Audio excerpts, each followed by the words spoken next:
শোনো, এই পৃথিবীতে ট্যালেন্টে কেউ জেতে না, জেতে সেই মানুষ যার ভিতরে আগুনের মতো জেদ থাকে।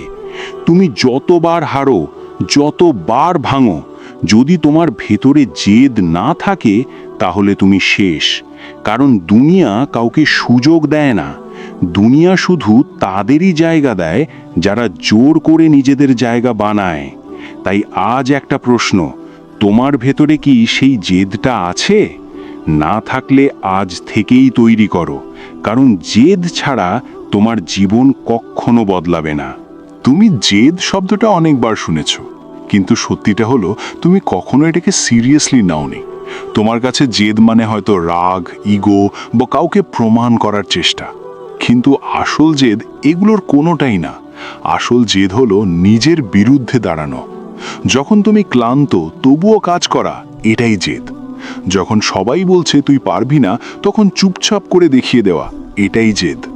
যখন তোমার ভিতরে ভয় চিৎকার করছে থেমে যা, তখন নিজেকে ঠেলে এগিয়ে নেওয়া, এটাই জেদ।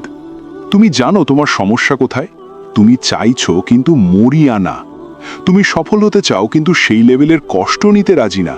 তুমি বড় কিছু করতে চাও কিন্তু তার জন্য নিজের কমফর্ট জোন ভাঙতে চাও না। এটা জেদ না, এটা শুধু ইচ্ছা। আর ইচ্ছা দিয়ে কখনো জীবন বদলায় না। দুনিয়ার সব বড় মানুষদের একটা জিনিস কমন, তারা চাইতো না, তারা করতেই হবে এই মানসিকতা নিয়ে বাঁচত। তুমি যদি এখনো অপশন রাখো না পারলে ছেড়ে দেব, তাহলে তুমি আগেই হেরে গেছো। কারণ যেদি মানুষদের জীবনে ব্যাকআপ প্ল্যান থাকে না, তাদের কাছে একটাই রাস্তা, সামনে যাওয়া। তুমি কি কখনো নিজেকে এই লেভেলে নিয়ে গেছো যেখানে তুমি বলেছো যা হোক আমি থামবো না? না, তুমি একটু কষ্ট পেলেই থেমে যাও, একটু ব্যর্থ হলেই নিজের উপর সন্দেহ শুরু করো, একটু চাপ এলেই ফোনে ঢুকে পালিয়ে যাও। এইটা জেদ না, এইটা দুর্বলতা। আর যতক্ষণ তুমি এই দুর্বলতাকে লুকিয়ে রাখবে, ততক্ষণ তুমি কখনো শক্তিশালী হতে পারবে না। শোনো, জেদ মানে চিৎকার করা না, জেদ মানে নিজের ভিতরে এমন একটা প্রতিজ্ঞা করা যেটা ভাঙার সাহস তোমার নিজেরও নেই। যেখানে তুমি নিজেকে বলো আজকে আমি না পারলেও কাল পারবো, কাল না পারলেও পরশু পারবো, কিন্তু আমি থামবো না। এই না থামার সিদ্ধান্তটাই তোমাকে আলাদা করবে। কারণ 90% মানুষ থেমে যায়, তারা শুরু করে, চেষ্টা করে, তারপর হাল ছেড়ে দেয়। আর 10% মানুষ, তারা পড়ে, ওঠে, আবার পড়ে, তবুও থামে না। শেষে যেতে কে? যে সবচেয়ে বেশি ট্যালেন্টেড? না। যে সবচেয়ে বেশি লাকি? না। যেতে সে যে শেষ পর্যন্ত টিকে থাকে। আর টিকে থাকতে হলে তোমার ভেতরে পাগলের মতো জেদ থাকতে হবে। একটা কথা মনে রেখো, এই পৃথিবী কাউকে কিছু দেয় না, তোমাকে ছিনিয়ে নিতে হবে। তোমাকে নিজের জায়গা নিজেই বানাতে হবে। আর এটা শুধু একটাই জিনিস দিয়ে সম্ভব, অন্ধ জেদ। তাই আজ থেকে একটা কাজ করো, নিজেকে আর সহজে ছেড়ে দেবে না। তুমি ক্লান্ত? তবুও করো। তুমি ভয় পাচ্ছ? তবুও এগো। তুমি ব্যর্থ হচ্ছ? তবুও চেষ্টা চালিয়ে যাও। কারণ যতক্ষণ তুমি থামছো না, ততক্ষণ তুমি হারোনি। এইটাই জেদ। আর এই জেদ যদি তোমার ভিতরে তৈরি হয়, তাহলে বিশ্বাস করো তোমার জীবন বদলাতে বাধ্য। তুমি হয়তো ভাবছো, ঠিক আছে জেদ দরকার, কিন্তু কেন আমি এতবার শুরু করে ও শেষ করতে পারি না? কারণটা খুব সোজা, তোমার জেদ টেকসই না। তুমি হঠাৎ একদিন আগুন ধরে যাও, ভিডিও দেখলে, কারো কথা শুনলে বা কোনো কষ্ট পেলে, মনে হয় আজ থেকে সব বদলে দেব। তারপর কি হয়? 2 দিন পরে সেই আগুন নিভে যায়। 3 দিন পরে তুমি আবার আগের মতোই হয়ে যাও। এটা জেদ না, এটা ইমোশনাল স্পাইক। আর ইমোশন দিয়ে কোনোদিন লং টার্ম কিছু হয় না। তুমি বুঝতে পারছো না, জেদ মানে প্রতিদিন একই তীব্রতা থাকা না। জেদ মানে খারাপ দিনেও থামবে না। যেদিন কিছুই করতে ইচ্ছে করছে না, সেই দিন যদি তুমি 10% কাজও করে ফেলো, সেইটাই আসল জেদ। কারণ সহজ দিনে সবাই কাজ করে, কঠিন দিনে যে করে সেই আলাদা। তুমি কি সেই মানুষ? না, তুমি শুধু ভালো মুডে কাজ করো। মুড খারাপ, তাহলে তুমি অফ। এই জন্যই তুমি এগোতে পারছো না। তুমি নিজের লাইফকে মুডের হাতে ছেড়ে দিয়েছো। শোনো, যে মানুষ মুডের উপর কাজ করে সে কখনো বড় কিছু করতে পারে না। কারণ মুড কন্ট্রোল করা যায় না, কিন্তু অ্যাকশন কন্ট্রোল করা যায়। তুমি যদি সত্যিই জেদি হতে চাও, তাহলে একটা জিনিস বুঝে নাও, তুমি কেমন ফিল করছো এটা গুরুত্বপূর্ণ না, তুমি কি করছো এটাই সব। আজকে তুমি ক্লান্ত, করো। আজকে মন খারাপ, করো। আজকে কোনো মোটিভেশন নেই, তবুও করো। কারণ জেদি মানুষদের একটা নিয়ম থাকে, no matter what I show up. তারা যাই হোক উপস্থিত থাকে। তুমি পারো? না। তুমি অজুহাত খোঁজো। আজ শরীর খারাপ, আজ একটু রেস্ট নিই, আজ মুড নেই। এই আজগুলোই তোমাকে শেষ করে দিচ্ছে। তুমি যদি প্রতিদিন নিজেকে ছাড় দাও, তাহলে একদিন তুমি নিজের কাছেই হেরে যাবে।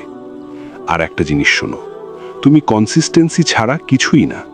তুমি একদিন 10 ঘন্টা কাজ করলে কিছু হবে না, তুমি 2 দিন জিম করলে কিছু হবে না, তুমি 30 দিন, 60 দিন, 1 বছর একই জিনিস করে গেলে তখন পরিবর্তন আসবে। কিন্তু তুমি সেটা করো না।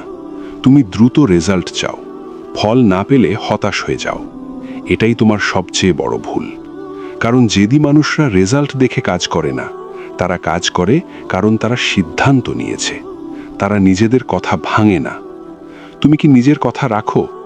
নিজেকে বলো কাল থেকে শুরু করব, আর কাল এলে তুমি কি করো? কিছুই না। মানে তুমি নিজের কাছেই বিশ্বাসযোগ্য না। আর যে নিজের কাছেই বিশ্বাসযোগ্য না, সে অন্য কারো কাছেও কখনো কিছু হতে পারে না। তাই আজ থেকে একটা কাজ করো, নিজেকে ছোট ছোট প্রতিশ্রুতি দাও, আর সেটা যেভাবেই হোক পূরণ করো। বড় কিছু দরকার নেই। আজ 30 মিনিট কাজ করো, কিন্তু করো। আজ 20 মিনিট পড়ো, কিন্তু করো। আজ 10টা পুশ আপ দাও, কিন্তু করো। কারণ তুমি যখন নিজের কথা রাখতে শুরু করবে, তখনই তোমার ভেতরে আসল জেদ তৈরি হবে। আর সেই জেদই ধীরে ধীরে তোমাকে অন্য লেভেলে নিয়ে যাবে। মনে রাখো, জেদ মানে হঠাৎ আগুন না, জেদ মানে প্রতিদিনের ছোট ছোট জয়। আর এই ছোট জয়গুলো একদিন তোমার পুরো জীবন বদলে দেবে। একটা জিনিস তুমি এখনো ঠিকভাবে বুঝতে পারোনি, জেদ মানে শুধু থেমে না যাওয়া না, জেদ মানে কষ্টকে নিজের অস্ত্র বানানো। তুমি কষ্ট পেলেই ভেঙে পড়ো, ব্যর্থতা এলেই তুমি পিছিয়ে যাও, লোক হাসলে তুমি চুপ হয়ে যাও। এটাই তোমার বাস্তবতা। আর এই মানসিকতা নিয়ে তুমি ভাবছো তুমি একদিন বড় কিছু করবে? অসম্ভব। কারণ এই দুনিয়া তোমাকে বারবার ভাঙবে, বারবার ফেল করবে, বারবার এমন পরিস্থিতিতে ফেলবে যেখানে তুমি নিজেকে ইউজলেস মনে করবে। এটাই খেলা। প্রশ্ন হলো, তুমি এই খেলাটা বুঝে খেলছো নাকি আবেগ নিয়ে হারছো? জেদি মানুষরা কষ্ট থেকে পালায় না, তারা কষ্টকে ব্যবহার করে। তারা অপমান পেলে মনে রাখে, তারা ব্যর্থ হলে বিশ্লেষণ করে, তারা পড়ে গেলে উঠে দাঁড়ায় আরও শক্ত হয়ে। আর তুমি ব্যথা পেলেই পালাও। তুমি নিজেকে ডিস্ট্র্যাক্ট করো, ফোনে ঢোকো, ভিডিও দেখো, সময় নষ্ট করো, যেন তুমি সেই কষ্টটা ফিল না করো। এইটাই তোমার সবচেয়ে বড় ভুল। কারণ যে মানুষ কষ্ট থেকে পালায়, সে কখনো শক্ত হতে পারে না। শোনো, কষ্ট তোমার শত্রু না, কষ্টই তোমার ট্রেনিং। তুমি যদি আজ কষ্ট সহ্য করতে না শেখো, তাহলে কাল বড় চাপ এলে তুমি ভেঙে পড়বে। তাই জেদ মানে শুধু এগিয়ে যাওয়া না, জেদ মানে দাঁতে দাঁত চেপে টিকে থাকা। যখন তোমার কিছুই ভালো লাগছে না, তখনও নিজেকে বলো আমি থামবো না। যখন তুমি বারবার ফেল করছো, তখনও বলো আমি শিখছি। যখন সবাই তোমাকে ছোট করছে, তখনও নিজের ভিতরে বলো সময় আসবে। এই মানসিকতা না থাকলে তুমি খুব তাড়াতাড়ি হাল ছেড়ে দেবে। আর একটা কথা, তুমি কষ্টকে যত এড়াবে, ততই সেটা বড় হয়ে ফিরে আসবে। তুমি যদি আজ ডিসিপ্লিনের কষ্ট না নাও, কাল তোমাকে আফসোসের কষ্ট নিতে হবে। এখানে কোনো শর্টকাট নেই, একটা জিনিস তো নিতেই হবে, কষ্ট। এখন তুমি ঠিক করো, তুমি কোন কষ্টটা নিতে চাও, আজকের কষ্ট নাকি সারা জীবনের আফসোস? জেদি মানুষরা এই প্রশ্নে ভুল করে না, তারা আজকেই কষ্ট নেয়, কারণ তারা জানে এই কষ্টই তাদের আগামী তৈরি করবে। আর তুমি যদি এখনো কষ্ট থেকে পালাতে থাকো, তাহলে সত্যিটা শুনে রাখো, তুমি কখনো নিজের লেভেল বদলাতে পারবে না। কারণ তুমি লড়াইটাই এড়িয়ে যাচ্ছ, আর যে লড়াই করে না সে কখনো জিততে পারে না। তাই আজ থেকে একটা কাজ করো, কষ্ট এলে পালাবে না, ব্যথা এলে থামবে না, ব্যর্থতা এলে ভাঙবে না, সব কিছুকে ব্যবহার করবে। কারণ যখন তুমি কষ্টকে নিজের পক্ষে নিয়ে আসবে, তখন তোমাকে থামানোর মতো কিচ্ছু থাকবে না। এইটাই আসল জেদ। আর এই জেদ যদি সত্যি তোমার ভিতরে তৈরি হয়, তাহলে তুমি শুধু বদলাবে না, তুমি পুরো গেমটাই বদলে দেবে। তুমি হয়তো এখন ভাবছো, ঠিক আছে, আমি জেদ ধরব, আমি কষ্ট সহ্য করব, আমি থামবো না। শুনতে ভালো, কিন্তু একটা প্রশ্ন, তুমি কতদিন লড়ে রাখতে পারবে? কারণ আসল লড়াই শুরু হয় তখন যখন কোনো রেজাল্ট দেখা যায় না। প্রথম 3 দিন তুমি মোটিভেটেড থাকবে, প্রথম 7 দিন তুমি সিরিয়াস থাকবে, প্রথম 15 দিন তুমি নিজেকে নিয়ে গর্ব করবে, তারপর কিছুই হবে না। কোনো বড় পরিবর্তন না, কোনো প্রশংসা না, কোনো প্রমাণ না যে তুমি এগোচ্ছ। এখানেই 95% মানুষ হাল ছেড়ে দেয়, কারণ তারা কাজ করে রেজাল্ট দেখার জন্য। রেজাল্ট না পেলে তারা ভাবে এটা কাজ করছে না। আর এখানেই তারা হেরে যায়, কারণ তারা বুঝতে পারে না জীবন কোনো ইনস্ট্যান্ট গেম না। এখানে কাজের ফল দেরিতে আসে। তুমি আজ যা করছো তার ফল হয়তো 30 দিন পরে আসবে, হয়তো 6 মাস পরে, হয়তো 1 বছর পরে। কিন্তু তুমি এতটা অপেক্ষা করতে পারো না। তুমি দ্রুত প্রমাণ চাও। এটাই তোমার সবচেয়ে বড় দুর্বলতা। যেদি মানুষরা রেজাল্ট দেখে না, তারা প্রক্রিয়ায় বিশ্বাস করে। তারা জানে আমি ঠিক কাজ করছি, তাই ফল আসবেই। তুমি এই বিশ্বাস রাখতে পারো? না, তুমি মাঝপথেই সন্দেহ শুরু করো। আমি ঠিক করছি তো? এটা কাজ করবে তো? আমি পারবো তো? এই প্রশ্নগুলোই তোমাকে ধ্বংস করে। কারণ যখন তুমি নিজের ওপর সন্দেহ করো, তখন তোমার অ্যাকশন দুর্বল হয়ে যায়। তুমি পুরো শক্তি দিয়ে আর কাজ করতে পারো না, আর অর্ধেক শক্তি দিয়ে কখনো বড় কিছু হয় না।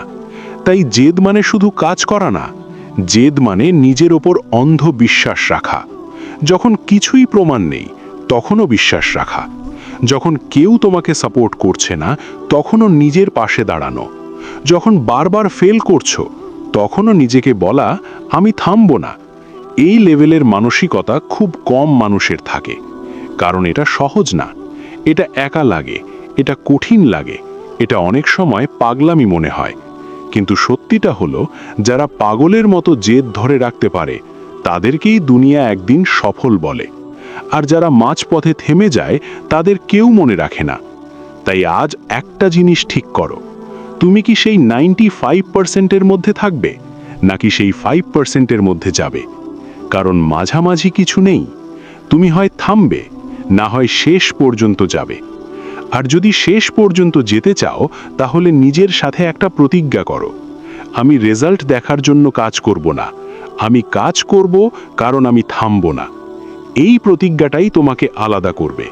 কারণ যখন তুমি রেজাল্টের পিছনে দৌড়ানো বন্ধ করবে, তখনই রেজাল্ট তোমার পিছনে দৌড়াতে শুরু করবে।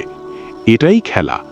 আর এই খেলাটা জিততে হলে তোমার জেদকে লাস্ট পর্যন্ত ধরে রাখতে হবে। না হলে তুমি আবার সেই একই জায়গায় ফিরে যাবে, যেখান থেকে তুমি আজ বের হতে চাচ্ছ। এখন পর্যন্ত তুমি অনেক কথা শুনেছ, জেদ, কষ্ট, কনসিস্টেন্সি, বিশ্বাস। কিন্তু একটা জিনিস যদি তুমি এখনো না বোঝো, তাহলে সবকিছুই বৃথা। জেদ মানে শুধু শুরু করা না, জেদ মানে শেষ না হওয়া পর্যন্ত থামা না। আর এখানেই তুমি বারবার হেরে যাও। তুমি শুরু করো, তারপর একটু এগো, তারপর ধীরে ধীরে হারিয়ে যাও। কেউ তোমাকে থামায় না, তুমি নিজেই থেমে যাও। কারণ তুমি ফিনিশ করতে জানো না। তুমি শুরুতে আগুন হয়ে থাকো, কিন্তু শেষ পর্যন্ত যাওয়ার ধৈর্য তোমার নেই। আর দুনিয়া একটা জিনিসই রিওয়ার্ড দেয়, যারা শেষ করে। আইডিয়া অনেকের থাকে, প্ল্যান অনেকের থাকে, স্বপ্ন সবারই থাকে, কিন্তু শেষ পর্যন্ত যায় কয়জন? খুব কম। এই জন্যই সফল মানুষ কম, কারণ তারা আলাদা কিছু করে না, তারা শুধু থামে না। তুমি কি জানো কেন তুমি শেষ করতে পারো না? কারণ মাঝপথে আর আগের মতো উত্তেজনা পাও না। শুরুর এক্সাইটমেন্ট চলে যায়, কাজটা বোরিং লাগে, আর তুমি ভাবো এটা আমার জন্য না। না, এটা তোমার জন্যই, কিন্তু তুমি সেই লেভেলের না। কঠিন কথা কিন্তু সত্যি। কারণ যারা জেদ ধরে রাখে, তারা বোরিং, রিপিট, স্লো প্রগ্রেস সব কিছু সহ্য করে। তারা প্রতিদিন একই কাজ করে, কোনো গ্ল্যামার নেই, কোনো হাইপ নেই, তবুও তারা করে। কারণ তারা জানে এই বোরিং কাজটাই একদিন আমাকে অন্য লেভেলে নিয়ে যাবে। আর তুমি এক্সাইটমেন্ট খোঁজো, তুমি এমন কিছু চাও যেটা ফান হবে, ইজি হবে, কুইক রেজাল্ট দেবে। এই মানসিকতা নিয়ে তুমি কিছুই ফিনিশ করতে পারবে না। শোনো, success boring, success repeat, success painful. আর যদি তুমি এই তিনকে সহ্য করতে না পারো, তাহলে তুমি শুধু শুরু করেই যাবে, শেষ করতে পারবে না। তাই আজ থেকে একটা জিনিস ঠিক করো, তুমি যা শুরু করবে তুমি সেটা শেষ না হওয়া পর্যন্ত ছাড়বে না। মাঝপথে মুড যাবে, তবুও করবে। বিরক্ত লাগবে, তবুও করবে। ধীরে এগোবে, তবুও করবে। কারণ তুমি আর সেই মানুষ না যে শুরু করে আর ছেড়ে দেয়। তুমি সেই মানুষ যে শেষ না হওয়া পর্যন্ত থামে না। এই আইডেন্টিটি যদি তুমি নিজের মধ্যে ঢুকাতে পারো, তাহলে তোমাকে থামানোর মতো কিছু থাকবে না। তুমি ধীরে এগোবে, কিন্তু নিশ্চিত এগোবে। আর একদিন তুমি পেছনে তাকিয়ে বুঝবে, সবাই যেখানে থেমে গেছিল, তুমি সেখান থেকে এগিয়ে গেছিলে। এইটাই পার্থক্য, এইটাই জেদ। আর এই জেদ যদি সত্যিই তোমার ভিতরে তৈরি হয়, তাহলে তুমি শুধু নিজের জীবন না, নিজের পরিচয়টাই বদলে ফেলবে। শেষে একটা কথাই বলবো, তুমি আজ যা শুনলে এগুলো ভালো লাগার জন্য না, এগুলো তোমাকে অস্বস্তি দেওয়ার জন্য। কারণ যতক্ষণ তুমি অস্বস্তিতে না যাবে, ততক্ষণ তুমি বদলাবে না। আজ তুমি দুইটা রাস্তার সামনে দাঁড়িয়ে আছো। একটা সহজ, যেখানে তুমি আগের মতোই থাকবে, অজুহাত দেবে, কাল থেকে শুরু করবে আর ধীরে ধীরে নিজের স্বপ্নকে মেরে ফেলবে। আর একটা কঠিন, যেখানে তুমি আজ থেকেই নিজেকে বদলাবে, নিজের বিরুদ্ধে যাবে, কষ্ট নেবে আর জোর করে নিজের লাইফটাকে অন্য লেভেলে নিয়ে যাবে। কেউ তোমাকে ঠেলে দেবে না, কেউ তোমাকে বাঁচাবে না। সিদ্ধান্তটা তোমাকেই নিতে হবে। তুমি কি আবার আগের মতোই থাকবে, নাকি আজ থেকেই নিজের ভিতরে সেই আগুন জ্বালাবে, যে আগুন তোমাকে থামতে দেবে না? মনে রাখো, সময় চলে যাচ্ছে, আর তুমি যদি এখন না বদলাও, তাহলে একদিন তুমি আয়নার সামনে দাঁড়িয়ে নিজেকেই জিজ্ঞেস করবে, আমি পারতাম, তাহলে করলাম না কেন? সেদিন যেন তোমার কাছে কোনো উত্তর না থাকে, এই ভুলটা করো না। তাই শেষবার বলছি, জেদ ধরো, নিজের ওপর ধরো, এবং থামবে না যতক্ষণ না তুমি নিজের স্বপ্নকে বাস্তব বানাচ্ছ। না হলে এই পৃথিবী তোমাকে মনে রাখবে না।